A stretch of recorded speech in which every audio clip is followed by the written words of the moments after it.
Army helicopter overhead, and you could think you were in Tala or Rahoon or indeed any of the traveller encampments in the south. It has all the familiar features, including the obvious lack of facilities. This is the nearest thing to a facility that the Glen Road has to offer. The tap, one of two, is used by 50 families at any one time. The travellers say they've been stopping at the Glen Road for generations, but their spokeswoman, veteran travellers' rights campaigner Nan Joyce, who now lives in Belfast, says that their demands for a proper site have been ignored for far too long. Well, there is a lot of bad sites in around the Free State, and the side of the road the travellers still living in third world conditions, excuse me. But this is the worst site that I have ever camped in.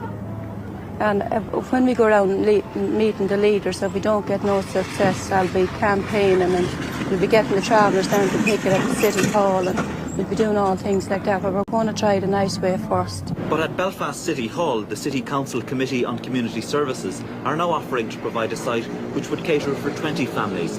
The Council's efforts to tackle the problem have been delayed by the anti-Anglo-Irish Agreement adjournment protest of the Unionist councillors.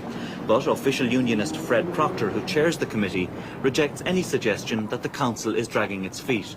Well, if we've already provided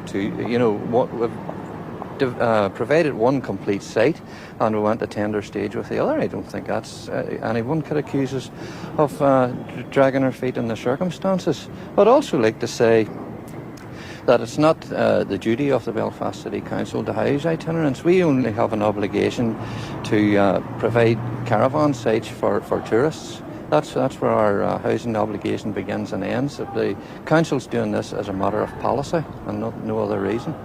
This is a scale model of what the Council has in mind. The chalets will be built on a fully serviced site at a cost in the region of £1 million.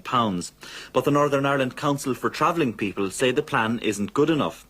Now they've produced an alternative proposal for 50 chalets on 2 sites. The basic objection we have to the City Council proposals are that they haven't asked the travellers themselves.